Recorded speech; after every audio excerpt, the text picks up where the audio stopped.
Madame, mademoiselle, monsieur, bonjour et bienvenue dans cette web-série où nous poursuivons notre découverte de la process communication avec Sybille Owerx, coach et facilitatrice. Sybille Owerx, bonjour. Bonjour. Nous étions au -2, donc là c'est quand même déjà des gros stress. On voit effectivement avec bonheur que lorsque bien accompagné ou lorsqu'on a bien compris le système de la process communication, on peut repasser du -2 au 0.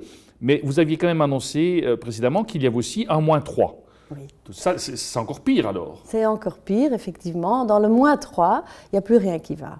Dans le -2, on était dans un déséquilibre. On était dans l'idée je suis bien et l'autre est nul, ou bien c'était je suis absolument nul et l'autre est bien.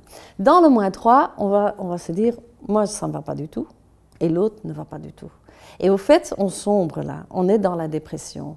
Et là, en tant que coach, facilitateur, on ne peut plus intervenir très souvent. Il faut renvoyer vers une thérapie, parce que la personne est trop loin. Elle est trop loin dans son stress. Elle peut toucher le burn-out, elle peut toucher la dépression profonde. Et il faut les outils adéquats pour l'aider et pour en sortir. Donc là, c'est un passage à témoin vers un autre type alors d'accompagnement. Mais comment faire alors pour si possible, dans la vie de tous les jours, comment faire pour éviter les stress? Voilà. Alors, pour éviter les stress, ça c'est quand même la bonne nouvelle. Il y a moyen de l'éviter pour soi-même et aussi en relation avec l'autre. Ce qu'il faut savoir, c'est que je vais faire le rappel de mes 6 étages. Les 6 étages de la maison sont basés sur les différentes perceptions. Et je vous ai bien expliqué que les perceptions étaient diverses, de l'émotion jusqu'à l'action, l'inaction, jusqu'à la réflexion. Ce que je voudrais vous dire aussi et vous apporter comme nouveauté dans le modèle, c'est qu'au fait, chacune de ces perceptions, chaque profil porte un nom. Et c'est ainsi que ce sera plus facile aussi après, quand on utilise le modèle, c'est de pouvoir nommer au fait la perception. Quand on perçoit l'environnement, ce qui se passe autour de soi par l'émotion, on nous appelle le profil empathique. Celui qui perçoit par la pensée logique, ce sera le travaillomane. Celui qui perçoit par les opinions, c'est le persévérant. Celui qui adore aller dans l'action et le défi, c'est le promoteur. Alors celui qui est dans l'inaction, qui préfère avoir une introspection et une imagination, c'est le rêveur. Et finalement, celui qui est dans la réaction de « j'adore » ou « je déteste », c'est le rebelle. Et donc nous avons ces 6 types de personnalités qui ont un nom. Et pour rappel, comme je disais, les 6 types se trouvent tous en nous avec une prédominance, celui avec lequel on va naître avant l'âge de 10 ans, et puis le reste, à l'âge de 7 ans, la maison sera construite. Maintenant, chacun de ces profils a besoin de sa reconnaissance. Parce que si on tombe dans le stress du -1 et du -2, c'est qu'il y a 2 choses qui sont défaillantes, c'est que la communication ne se passe pas correctement et que le besoin psychologique qui est derrière n'est pas rempli. Et pour éviter de rentrer dans ces stress, remplissons nos besoins psychologiques.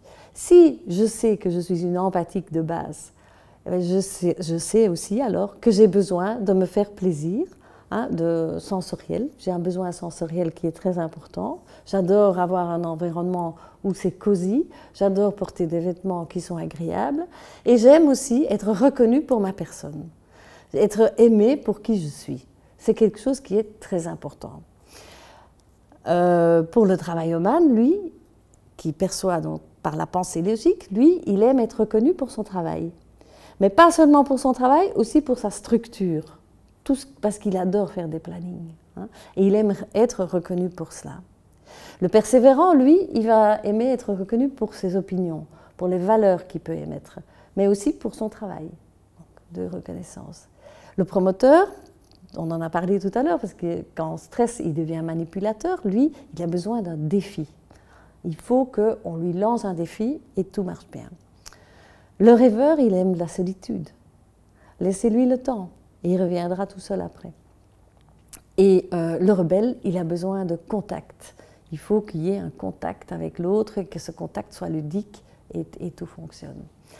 Et donc, avec ces différents besoins on va pouvoir remplir le besoin psychologique. Si on connaît son besoin, on se le remplit.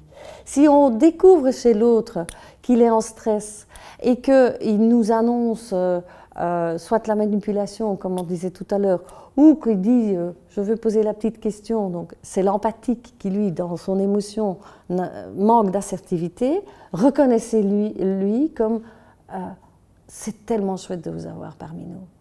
Et rien que cette petite phrase-là va aider l'empathique à sortir de son stress. Voyez ? Le travailleman, quand il commence à poser une question longue et compliquée, où il a envie d'avoir plein d'informations, reconnaissez son travail. Vous avez mis beaucoup de temps à bien comprendre le modèle que je vous ai expliqué, et votre question est tout à fait intéressante. Et il va sortir de son stress. On reconnaît son besoin. Vous voyez ? Même chose pour le persévérant qui, lui, a besoin d'affirmer ses opinions et qui va, quand il est en grand stress, il va partir en croisade pour vous convaincre que ce qu'il pense, c'est ce qu'il faut faire pour que le monde puisse survivre aujourd'hui. Voilà les ingrédients qu'il faut suivre, qu'il faut prendre. Et moi, je vous dis que c'est ça. Si vous ne l'écoutez pas, si vous trouvez que c'est nul ce qu'il dit, et que vous passez un masque du style moi je sais mieux que toi et toi tu ne sais rien, il va être dans un état de stress extrême. Reconnaissez son opinion. Dites-lui waouh, mais ce sont au fait des valeurs extraordinaires que vous prenez là. Et c'est vrai qu'elles sont importantes. Je ne suis pas d'accord, mais elles sont importantes. Voyez-vous ? Et c'est ainsi qu'avec chaque profil différent, on va pouvoir l'aider en reconnaissant son besoin psychologique. Aussi pour soi, si on connaît son profil, on a un plan d'action pour soi. Si on est une empathique, on va faire en sorte qu'on voit souvent ses copains, qu'on téléphone sa sœur, son frère, qu'on se fait aimer, quoi. Si ça ne vient pas tout seul, on va chercher, voyez-vous. Et comment est-ce qu'une personne peut découvrir son propre profil ? Oui.